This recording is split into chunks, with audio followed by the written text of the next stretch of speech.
Chapter 8 changes things a little bit. It's getting deeper and deeper, and it's going to get more confusing if you're not careful. So we need to pay attention to exactly what the passages say and watch for changes in the symbolic nature, because it's going to explain Persia as a bear one time, the next time it's going to be a ram. And it's going to have different meanings for different symbols, and sometimes it gets confusing if you just go on past what we've learned already. And you've seen how Persia and Greece has been symbolically changed from a statue of silver and gold and bronze and all this into animals. And I found it intriguing that the prophecies used animals this time, because Nebuchadnezzar thought of this great statue with riches and gold and silver and bronze and different things in it. He thought it was magnificent enough to build a replica of his dream and have people worship it. But now we're seeing things from God's point of view, and he portrays most of it as beasts. And if you'll notice, I've never seen Israel portrayed as a beast, even when they were in sin. So I thought that was kind of neat too. Anyway, chapter 8 will be the hardest chapter to teach so far in Daniel. The latter chapters may well be harder, but we will have to wait and see. Teaching the Bible is not the same thing as teaching prophecies. Most of teaching prophecy is based on speculation of the teacher. A lot of the stuff that we're going to go over here is stuff that I think. But we won't know for sure until after the prophecy has happened. Here Daniel brings in new symbols for already established symbols from earlier chapters. We are blessed because there are certain things we know for sure from actual history. Now, the further you go along in history, the more plain the prophecies are going to be to us, and we can explain them easier because they've already happened. But trying to decipher a prophecy in the future that hasn't happened yet is still a mystery. So we have to watch for clues, but we don't know what those clues are going to be and how they're going to look.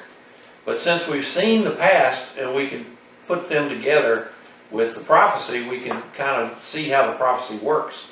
And we can keep in mind what to look for, because what was in the past is going to be in the future.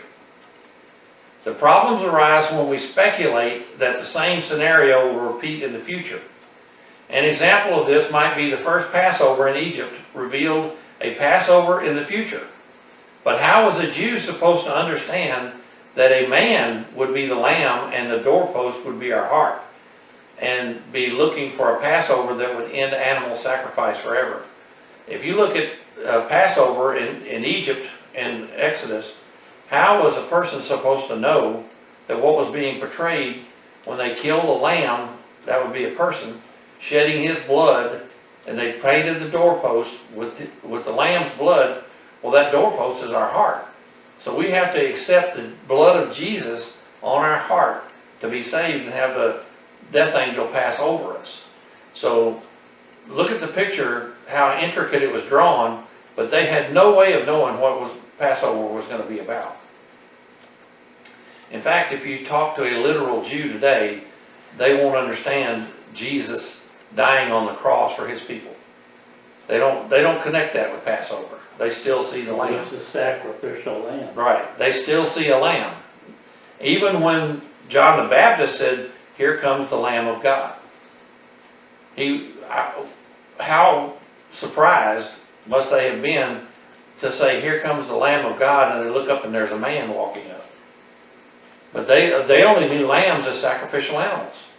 So they were looking for something that would fit in the temple, on the altar, on Passover. So they didn't understand what they were talking about. In chapter 7, a bear was used for the Persian Empire, and in chapter 8, Persia will be a two-horned ram. So you see Persia in one chapter moved from a bear to a ram. In chapter 8, Greece will also be a winged leopard with 4 heads, and in chapter 8 will be a goat with 1 large horn between his eyes. So you're going to see a leopard with 4 heads in chapter 8 and a goat with 1 large horn is the same thing. So these are hints to kind of drag us along with the plot of the story, but we don't know where it's going to go. The Roman Empire was not discussed in chapter 8, but we may get the feeling that the Antichrist will come from the Greeks' empire if we don't look with the right squint. So in chapter 8, we're only going to learn of 2 empires, which is Persia and Greece. In the chapter 7, we had 4 empires, which also had Babylon, and then on the other end, Rome. But Rome is not talked about in chapter 8. But we know there's a little horn coming up, and he's going to be prophesied about, and it's going to be an Antichrist type and shadow. The real problems come when we read all the verses and interpretations, and we have to realize that the same story comes from several other locations. One problem we will face is our Bibles today have dropped the books of Maccabees to learn a very critical story about the end days and a man named Antiochus Epiphanes.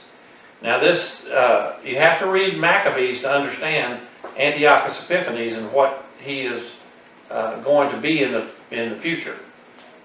He is an Antichrist spirit that is portrayed at about 130 or 40 BC when he takes over Israel and starts killing the Jews. He wants to Hellenize the Jews, which means he wants them to convert to his mythological Babylonian type religion. And he starts hanging the circumcised babies, killing their mothers, burning the scrolls, killing priests, and finally he brings a statue of Zeus and puts it in the Holy of Holies, and then he kills a pig on the altar.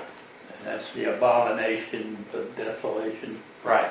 He's going to call it the abomination of desolation, and that's going to be used several times in the Bible. So we're going to get it in Daniel, and we're going to get it in Maccabees if you read Maccabees, which I highly recommend that everyone get a copy of Maccabees and read it. And then we have Jesus himself mentioning that the abomination of desolation is going to happen in the future. Well, if Antiochus Epiphanes did this before Christ was even born, what is he talking about in the latter times? It's going to happen exactly like that again. So when we read about it in Daniel, you're going to have to realize that this happens more than once. This is confusing because we want it all nice and clean and have one prophecy for one person. Well, this is going to affect a lot of people. And that's why we like to talk about it as spirits. So if you have the spirit of Antichrist, you're going to think the same way. So what does the spirit of Antichrist look like? The first thing it looks like is to kill the Jews. And by killing the Jews, that in turn reflects upon Christians. But this is in Daniel, and it's written in Hebrew, so he is talking about his own people. So this is going to be about Israel. But aren't we spiritually Israel? We have been grafted into the family, so whatever affects Israel is going to affect us. So we have to look carefully at who he's talking about and when he's talking about it, and is it the first Antiochus Epiphanes, or is it the Antichrist of the end times? I think you'll see what I'm talking about as we go along, because some of the verses clearly describe Antiochus Epiphanes, but others could describe Hitler, or even the end times Antichrist. We don't know that Hitler was ever talked about in the Bible, but he fits the same things. He hated the Jews. He wanted to kill everything that they had. He wanted to get rid of their holidays. Everything that Antiochus Epiphanes did, Hitler did in spades. So we don't know what the end time Antichrist is going to be like, except it's going to be exactly like the people that want to kill the Jews. The danger for us is to rely on our prejudices to try and make our ideas work, even if the scriptures don't match. Many theologians know that if they are wrong about how they interpret some of the prediction, it may make them have to rethink things, and their peers have taught for years. So you're going to see some people have taught this and said it's already settled, this is the way it's going to be, blah, blah, blah. It's going to go right 1, 2, 3 right down the line. So if they have to admit that they were wrong, it blows up everything. And one of them is the Catholic religion. They believe that he was talking about 70 AD when the temple was destroyed and about 2 million people were displaced out of their homes or killed. And so they have more or less taught that there is no rapture. There's nothing in Revelation even past 70 AD. That they have staked their whole religion on 70 AD being all of the end times prophecies. But we know, Protestants pretty much know, that that's a mistake. All I can do is read about the scriptures as written and try to point out how some of it doesn't match Antiochus Epiphanes. But someone else that has shown himself has not shown himself yet. That doesn't mean that the prediction about him is wrong. But there may be another in the future that pretty much matches what he did in the past. We know that this may be true about Jesus' own comments quoting Maccabees 1:54. See, Jesus quoted Maccabees here, and Maccabees is taken out of our Bible. Now the 15th day of the month of Calsu, in the 145th year, they set up the abomination of desolation upon the altar and builded an idol altars throughout the cities of Judea on every side. Now that's in Maccabees. Now in Mark 13 verse 14 it says, now this is Jesus speaking, so when you see the abomination of desolation spoken of by Daniel the prophet standing where it ought not, let the reader understand, then let those who are in Judea flee to the mountains. And Daniel 11:31 says, and the forces shall be mustered by him, and they shall defile the sanctuary fortress. Then they shall take away the daily sacrifices, and place there the abomination of desolation. So you see the same thing is talked about in several different places. Well, the one in Daniel can talk about Antiochus Epiphanes, but Jesus is way past Antiochus Epiphanes. He's at least 200 years past that. So he's talking about another time. Okay? And it's going to behoove us to know when it is, because when you see the abomination again, we need to know to run to the mountains. So is Daniel speaking of the Antiochus Epiphanes abomination or Jesus' abomination? One of them comes from the Greeks and the other from a time we don't know yet, that I chose to call Rome II. Let's read the exact scriptures and see if we can discern what Daniel is seeing in his dream. So Daniel 8:1. In the 3rd year of the reign of King Belshazzar, a vision appeared to me Daniel, after the one that appeared to me the first time. So we get a lot of information right here in the first verse. It says in the 3rd year of the reign of King Belshazzar. So he's still alive. Remember, he was killed by the Persians when he used the furniture and the wine glasses and stuff that came out of the temple. He was killed that night. Okay, so this is in the 3rd year of the reign of King Belshazzar when he had this vision. So Daniel is having this vision back in Nebuchadnezzar's Babylon. Okay, but he put it away. He didn't talk about it or think about it. It appeared to me Daniel. So he is saying, this is a vision that I had personally. I'm not interpreting someone else's vision. After the one that appeared to me the first time. Verse 2. I saw in the vision, and it so happened while I was looking, that I was in Shushan, the citadel, which is in the province of Elam, and I saw in the vision that I was by the river Ulai. Now, Shushan and Elam and all this is in Persia. So he is in Babylon having a vision of Persia. And Persia hadn't come yet. So that's kind of another thing you have to look at. Again, we find out that Daniel had this vision back in Babylon, but held on to it to write it down until he was in the Persian Empire. He said it happened after the first vision in chapter 7. Daniel was physically located in Babylon, but the vision was located in Persia at Shushan, and the river Ulai is located in Persia. Verse 3. Then I lifted my eyes and saw. Remember, whenever we see lifted my eyes, you're talking about a prophecy in the future.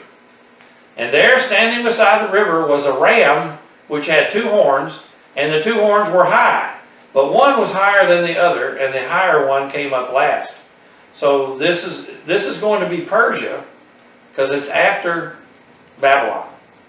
I saw the ram pushing westward, northward, and southward, so that no animal could withstand him. And I underlined animal here just to show that he is talking about unsaved pagan people, because that's how he refers to unsaved pagan people. Animals. No one could withstand him, nor was there any that could deliver him from his hand, but he did according to his will and became great. So Cyrus the Great, no one could deliver him from his hand, and he was a great man that he took over the east and the west and the north, everywhere that he said here, because there was no stopping him. He was, at one time, I think it was Xerxes, had over 2.5 million men in uniform. That was bigger than any army ever heard of at that time. He would just stand up on the hill and they would give up, because there would only be 100,000, maybe 200,000 men at the most to go up against over 1 million men, sometimes 2 million men. And when they shot arrows into the sky, it would blot out the sun. Remember, whenever we see someone lifting their eyes, they're about to see something in the future. This is what God calls having eyes to see. He sees a ram with 2 horns, one bigger than another, Darius being the smaller one and Cyrus being the larger one. Persia is pretty far eastward, so they expanded their territory by going the 3 directions, other directions eastward. 8:5. And as I was considering, suddenly a male goat came from the west across the surface of the whole earth, without touching the ground, and the goat had a notable horn between his eyes. So right in the middle of this, he's admiring the ram, but now he sees a goat with 1 horn. And he's going so fast, he doesn't even touch the ground. So this is like all at once that he just shows up and takes over the whole world. This is universally thought to be Alexander the Great from Greece, as the notable horn between the goat's eyes. I don't know anyone that disagrees with that. It pretty much has to be Alexander the Great. He was about 26 when he started his conquest, and he died at 32. So he had conquered the known world at 29 years old. That is moving so fast, generals today can't even comprehend how fast he moved his men and equipment across the continent. This is why he is pictured to have wings and never touch the ground. Verse 6.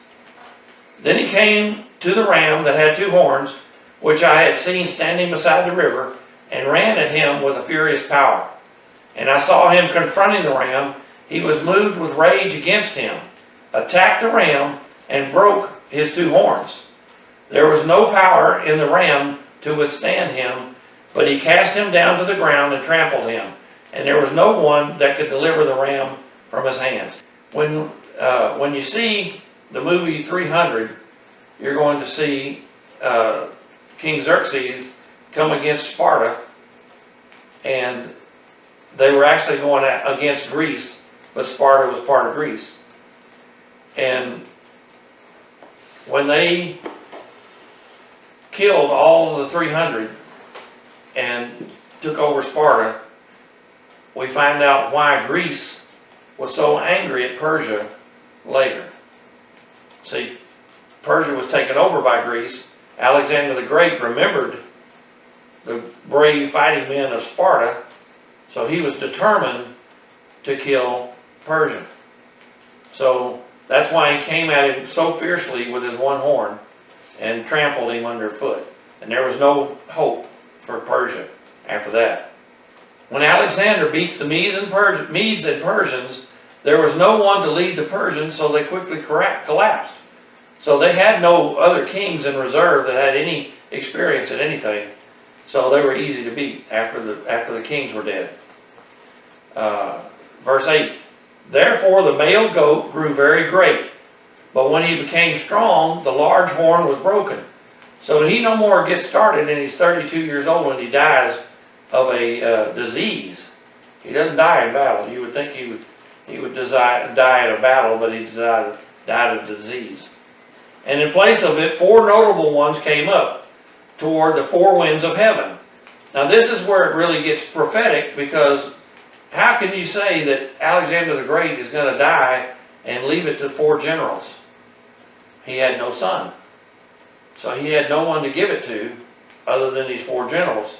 So you got one general that's going to take over up around Turkey and up around Greece and there. You've got another general that's going to take over west of Turkey and north. And then you're going to have what they call the north and the south. The first 2 ones I'm talking about don't matter much. But these 2, the north and the south, are going to be going against each other all the time. And that's where you're going to see a lot of battles come in, and a lot of famous people are going to come into this. But what we're going to notice is the one in the north is going to have a little horn. And this little horn is going to get into power by intrigue and trickery and doing things he shouldn't have done, but he tricks himself into power.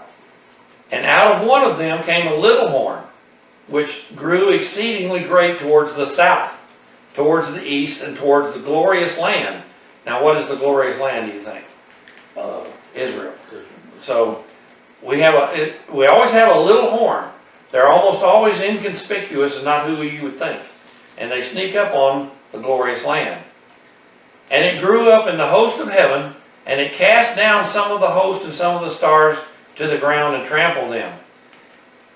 He even exalted himself high as the prince of the host. And by him the daily sacrifices were taken away, and the place of his sanctuary was cast down. Now, this little horn is going to be Antiochus Epiphanes.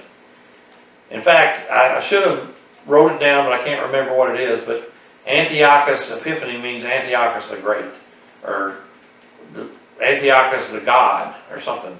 He is blaspheming God's name by just his name. And his name is actually Antiochus the Fourth. So there's several other Antiochuses not to get fooled by, but he is Antiochus the Fourth, but they called him Epiphanes. So that's like the greatest thing ever. Now, it says he cast down some of the host and some of the stars to the ground and trampled them. And the host of heaven, now this is angelic talk. He's talking about tossing down angels and casting down some of the host of heaven and the stars to the ground and trample them. But actually what he's doing is he's overthrowing the temple, he's overthrowing the holy men and the people of Israel. Okay? They were the ones that were due to go to heaven. He even exalted himself as high as the prince of the host. Well, who is the prince of the host? Jesus. Yeah. So the host is all the angels, and he is the prince of the host. And by him the daily sacrifices were taken away, and the place of his sanctuary was cast down. So we see here that the sacrifices were taken away, which he did. He said, I don't want you sacrificing to your God anymore. You're going to sacrifice to our gods. And he put up a statue of Zeus, and he put up he killed a pig on their altar. Okay, and the sanctuary was cast down. Now this is where the Catholics get that the sanctuary was cast down in 70 AD. But see, we don't have any of this other stuff before 70 AD. None of this applies to that. But that's what they're saying, the sanctuary was cast down in 70 AD. The problem was that the abomination of desolation left the sanctuary untenable. It was unholy anymore. It was just a building. It could not house the Spirit of God in it anymore because of his blasphemous behavior. Now we come to a problem. We are definitely in the third kingdom from Babylon, but there is also a little horn in the fourth kingdom. We're going a little ahead right now. This will be for a little later, like chapter 9. So there's going to be another horn in the fourth kingdom. Some theologians make these 2 horns the same man, but it can't be. The only way to think of this spiritually is the same thing happens twice to make sense. So you have to get this in mind. It's going to happen again, almost in the same way. So you're going to have an abomination of desolation more than once. We know that Alexander was the big horn and died at 33. We know that the four of his generals divided the kingdom up, and a little horn was raised up to terrorize the Hebrews in Israel. This little horn was Antiochus Epiphanes. At first, he wasn't too bad for the Hebrews, but he made no secret that he was going to Hellenize the Jews. He tried to get along right at first, but he didn't understand their friction to worshiping his gods. Because he already had plans. I'm going to change all of y'all's mind, and you're going to worship my gods. He began to change the Jewish laws, and then he got around to forbidding their temple sacrifices. He forbade circumcision, burned the temple scrolls, and forbade their feast days, and forbade Sabbath worship. Circumcised babies were hung by their necks, and their mothers were killed. Many refused to eat unclean food, so they starved to death. He wouldn't let them eat their Jewish food. He made them eat pig and ham and things that were forbidden. So they just starved to death. They set up idols and altars in the temple and sacrificed a pig on the mercy seat. At some point, a man named Matthias with a son called Judas Maccabeus fought back, and they ended up running Antiochus Epiphanes out of Israel after a few years. Now that's one sentence that's describing a whole book of Maccabees. So it's always interesting to read the whole book to see what all happened during that time. That's when like special forces came together and kicked them out of there. Well, actually, Matthias was a farmer and Judas Maccabeus was a farmer, and they got together and assembled a group of people that were willing to die for God. Well, this was like a militia, and he ran them out after a few years.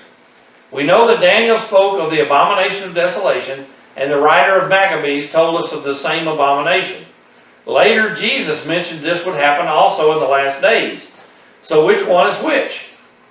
We know of a little horn that will also come in the Roman Empire. Jesus was after the Maccabean revolt, so he is talking about the abomination that hasn't happened yet, that Daniel prophesied. What we can determine from this common feature for history will be a persecution of Israel, and the Jews, and changing the times and the laws of God will be commonplace throughout history. That's the main thing I wanted to point out, is this spirit of Antichrist, this abomination of desolation. All of this stuff is a common theme through the whole thing. When you see somebody that says, well, I don't want to go to church on Saturday, I want to go to church on Sunday, that's the spirit of Antichrist. Well, I think we need to persecute the Jews because they killed Christ, so we need to replace Israel with our religion instead of joining Israel and for salvation. Remember, Jesus said salvation is through the Jews, and he was Jewish. So what you're going to find is a lot of problems people have trying to make their Bible fit what God is saying. And he is saying that you're going to see them change the times and the seasons. That's like Easter and Christmas. And you're going to do away with the feast days. You're going to change the laws of Israel. That is a sign that you've got something wrong with your spirit. Your spirit is going against God's people. We should take notice when we see Israel being persecuted and someone trying to stop them from practicing their feasts and Sabbaths. Whoever that person is has a good chance of being evil and a dangerous person to Christians also. Now, I wanted to stress that this is about Israel, but we are tied to Israel. So we need to understand that if he doesn't like Israel, he's not going to like us. So, because we should be connected to Israel by adoption. We need to be adopted to them. We are. Part of what Jesus was teaching his disciples in Luke 21 was about the near future and was part of the final days. He spoke some about 70 AD, where one stone will not be left on another, and partly the Antichrist and the end times. Much of what Antiochus did, Hitler also did in the 30s and 40s. John the Revelator spoke plainly about this Antichrist figure in Revelation and told us about the end days, which sounds similar to what Antiochus did in Israel. You see how it all gets tied together. So you got to be careful that what Daniel's talking about Some of it's happened already and some of it's going to happen again. We want to make it easy and just say, well, he's talking about one person coming in the future. This is one prophecy about one person. Well, that's just, you can't make that happen. There's no way that we know the history of Israel and come up with one person. So it's going to be more than one. We need to be careful and keep this in mind when we read prophecy in Daniel. Another thing to keep in mind is Daniel was looking forward to the first coming of Jesus and could legally call it the last days, not realizing that there would be a latter days when at the end of time. Now, think about this. Jesus was ahead of Daniel. So you can think about the last days. Here's Jesus, and he's going to be put on the cross. Could we not call that the last days? That's the first last days.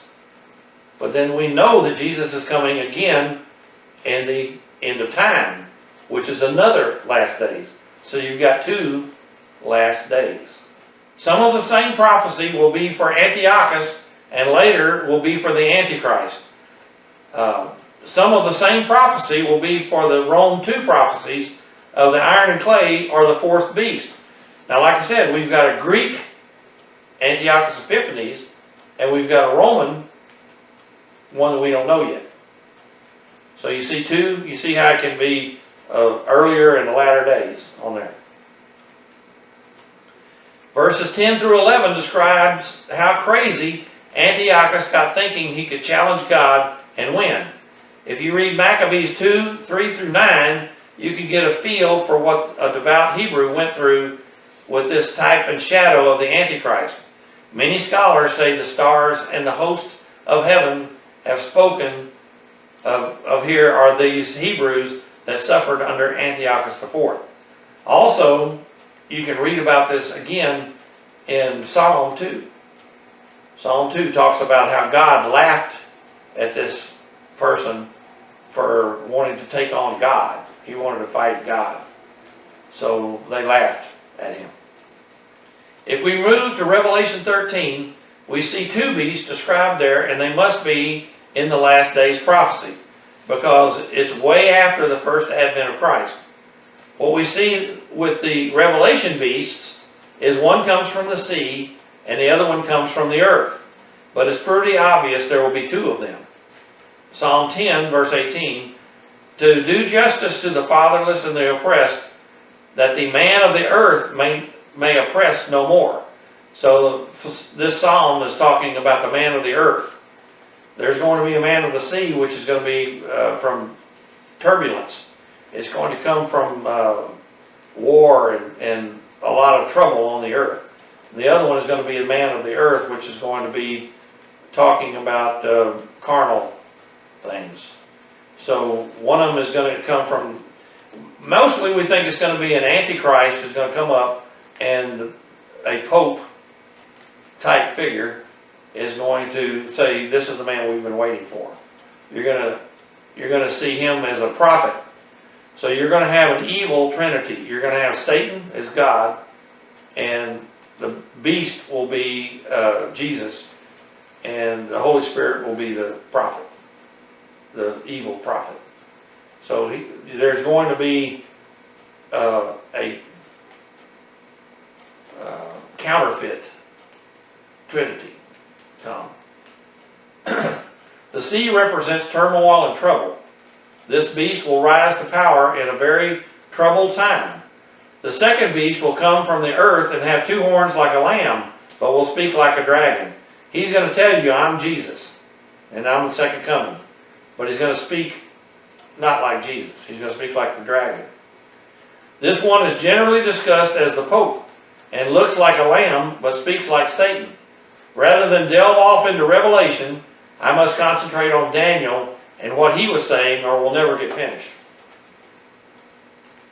The hard part of chapter 8 is its prediction, in my humble opinion, is these little horns not only speak of different beasts, but also match what we know about multiple bad people at different times in history.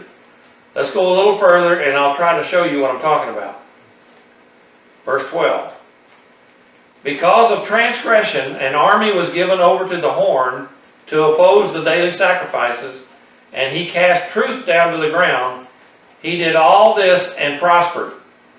Then I heard a holy one speaking, and another holy one said to that certain one who was speaking, how long will this vision be concerning the daily sacrifices and the transgression of the desolation, the giving of both the sanctuary and the host be trampled underfoot? And he said to me, for 2,300 days, then the sanctuary shall be cleansed.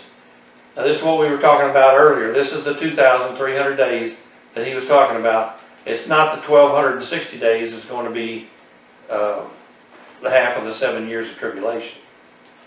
2,300 days doesn't appear anywhere else in scriptures unless you go to Maccabees chapter 4 and add up the days the temple was defaced using Hebrew calendar dates. It comes out to 6 years, 3 months, and 18 days. So this pretty much proved that what Daniel was seeing right here had to do with Antiochus IV and Maccabees. So that cuts him out of the end times prophecies and puts it directly on Maccabees. Well, now here's the thing. This was in the future, so they didn't know this at the time. But now we have hindsight because we know the times that they were there from history. But then Daniel is about to get an interpretation from Gabriel, an angel that adds more context to the vision.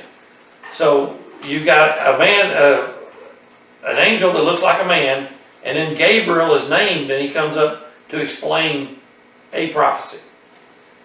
Verse 15, then it happened when I, Daniel, had seen the vision and was seeking the meaning, that suddenly there stood before me one having the appearance of a man. And I heard a man's voice between the banks of the Ulai, who called and said, Gabriel, make this man understand the vision. So he came near to where I stood, and when he came, I was afraid, and I fell on my face. But he said to me, understand, son of man, that the vision refers to the time of the end. Well, Antiochus Epiphanes is gone, and we're not at the end. So this is a later time. We see here that Daniel saw someone with the appearance of a man speaking to Gabriel, an angel being told to explain his vision. Gabriel told Daniel that the vision refers to the times of the end. It refers to the time of the end. How can it be to refer to Antiochus IV in Maccabees? Remember that Jews think of prophecy as repeatable predictions of things already seen. It's confusing for Gentiles to think a prophecy could be for more than one instance. It's obvious that this prophecy was for Antiochus IV, but it will also fit someone else in the last days. There is a whole denomination that thinks of Revelation describing 70 AD and the destruction of the temple. They deny the rapture and all the future prophecies because it doesn't fit their interpretation of prophecy for 1,000 years. They've been saying this for 1,000 years. They don't believe in the rapture or any of this stuff. They believe that all of that. They made up their minds a long time ago that Revelation talks about 70 AD. This is the hard part about teaching prophecies and not being able to go with the flow, because we have become so inflexible we can't adjust in real time. No one has suggested that Hitler could fit any of these prophecies, but he was a little horn, as he came from a corporal in the German army in World War I to be the Chancellor of Germany to murder 6 million Jews and 60 million Gentiles in the 1940s. He certainly contained the spirit of Antichrist, whether he fit the particular prophecy or not. Daniel 8:18. Now, as he was speaking with me, I was in a deep sleep with my face to the ground, but he touched me and stood me upright. And this is what I was discussing about being slain in the spirit. When you're in the presence of God, you will be on the ground, more than likely. And you will need help to get up, because you're not able to get up. Daniel 8:19. And he said, look, I'm making known to you what shall happen in the latter time of the indignation. And indignation always talks about the tribulation. For at the appointed time, that's a Moed, and that's going to be a feast day, more than likely. Judgment Day. Atonement, the Feast of Atonement. the end shall be. Here again, it is explained, this will be in the latter time, but he adds the time of indignation at the appointed time. The time of indignation is always referred to the tribulation, and the appointed time is a moed, described in Leviticus 23 as a feast day. Verse 20, the ram which you saw, having the two horns, they are the kings of Media and Persia, and the male goat is the kingdom of Greece. The large horn that is between the eyes is the first king.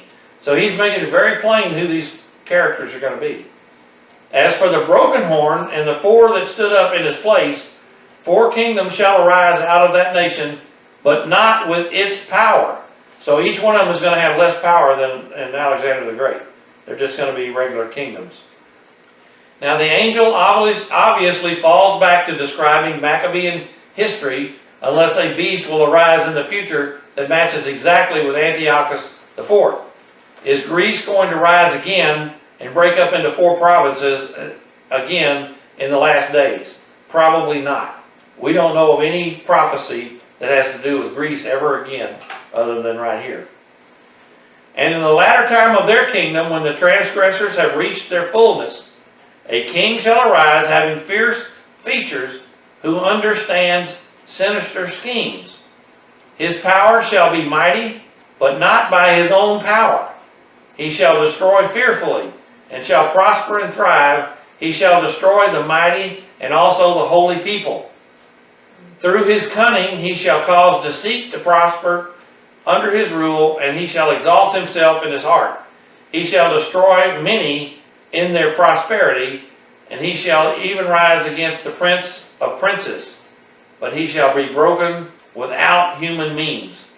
Now, without human means, meaning God must break him. So the only one that I can see fitting all of this stuff here is the end times Antichrist. So he's going to have his own kingdom, and the transgressors have reached their fullness. So this is going to be a world king. A king shall arise having fierce features. We're going to notice a lot of descriptions of the Antichrist. He's going to have one eye and one withered arm. So he's going to look pretty bad. Who understands sinister schemes. So he is going to be a very good chess player. He's going to understand politics. He's going to have a lot of money. He's going to lie and cheat and steal to get where he gets. And he believes in fortress, but he may not have that powerful of an army. But he's going to make people believe that he is. Okay? Through his cunning he shall cause deceit to prosper under his rule, and he shall exalt himself in his heart. He shall destroy many in their prosperity. Now this sentence right here is changed in the King James Version. We'll talk about in just a minute. He shall even rise against Prince of Princes, which will be Jesus. And Jesus wasn't there during Daniel's time, so he didn't know about it. But he shall be broken without human means. It would be easy to interpret these verses as something new. And in the future, but Antiochus was a schemer to get to where he was, and he was a hard man with fierce features and had no problem killing women and children. He received his power from Alexander the Great's conquest and killed the holy people from time to time. The Hebrews being broken without human means just says that he wasn't killed or a war, he died of a disease. But does that mean the final Antichrist couldn't fit some or all of the same characteristics Antiochus showed? Which I believe he does, because he's going to be broken without human means. In other words, God's going to get him. Right. God is making this pretty plain that I'm going to give you a player that you can study, and he's going to be very similar to what's going to happen in the last days. So you can put these same characteristics with Antiochus Epiphanes or the final Antichrist. Okay? The descriptions given in Revelation match many of the same characteristics found here in Daniel. If we get wrapped up in him being from Greece, we may miss the other characteristics of the coming Antichrist. Let's look at verse 25 in the King James Version so we don't miss a key feature. Now, I just printed out the same verse from the King James Version because I like the way it gives away more information. And through his policy, He shall cause craft to prosper. And what is he talking about? Witchcraft. Exactly. This is going to be evil, demonic, in his hand. And he shall magnify himself in his heart. So he's going to be very blasphemous and say how good he is and everything. And by peace he shall destroy many. So see, peace wasn't even talked about in the other version I gave you. So this gives us a hint that there's going to be a peace treaty. And that's something to look for. He shall also stand up against the prince of princes, which means Jesus. He shall be broken without hand. So it's basically saying the same thing, but it adds a peace treaty in there. Read it in the King James, you said? Yeah, that's the King James version of the same verse. Yeah. In the King James Version, it says that he will destroy many with peace. The Antichrist will offer peace in a war-torn world and will lie to get power, only to murder many. He will stand up against Jesus and will be broken supernaturally. You can see how these same prophecy will fit more than one beast. Reading this verse just shows how can this verse be true for Antiochus, as Jesus wouldn't be born for another 135 years. Yet it says he went against him. Antiochus wouldn't even be familiar with the Hebrew Messiah in his day. I hope you can see how we need to give some and take with these prophecies in the last days. You need to kind of give and take a little bit on this. Verse 26. And the vision of the evenings and the mornings, which was told, is true. Therefore seal up the vision, for it refers to many days in the future. That was the 2300 days we talked about earlier. It talked about in the King James Version the evenings and the mornings. In the New King James it just says 2300 days. And I, Daniel, fainted and was sick for days. Afterwards I rose and went about the king's business. I was astonished by the vision, but no one understood it. So there again, he didn't really understand everything that he was being told and shown, but he wrote it down because it had been on his heart since Babylon days, even though he's up in the Persian time. Okay. The vision of the evenings and mornings speaks of the 2300 days spoken of in verse 14. The Hebrew called the days evenings and mornings. Sealing up the vision against it means it's sealed, it's unchangeable, and it's inevitable and can't be changed. Then it goes on to say that this will happen many days in the future. Daniel saw this vision around 530 BC, and Antiochus came around 135 BC. We have already seen over 2,020 years passed since Christ, and we have no idea how much longer before we see the Antichrist arise, as so many days in the future could cover anything. But in my opinion, it's Antiochus the fourth in these verses here. It is possible that the Daniel 7 fourth beast is another beast and not the Revelation 13 beast. If you look at this description in Daniel 7, the fourth beast had 1 head and 10 horns. In Revelation 13, the beast has 7 heads and 10 horns. The most distinguishing attribute, however, is its characteristics of a leopard. Feet like a bear and mouth like a lion. Satan gave him his power. He has attributes from every former empire Daniel saw. So the one in Revelation is a mixture of all of these empires before. For me, that makes him different than all the other beasts described before, but the descriptions of previous beasts would apply to the end times Antichrist also. So we're taking bits and pieces off of 4 beasts and mixing them all up for the final beast, is basically what we're getting at here. To encapsulate these prophecies in Daniel together means we have examples of the spirit of Antichrist throughout the Bible. Antiochus IV was just the first identified. In truth, Pharaoh, the Assyrian of Exodus, was one. Haman and Esther was another. Herod the Great was another. Hitler is another. And at least one more is the Antichrist. Iran could possibly produce one also. Hatred of the Jews is a solid hint that a person could qualify. When the Jews complete their 3rd temple, the time will be short for him to show himself. An irrational hatred for anything Jewish is a dead giveaway that there is a spiritual problem with that person.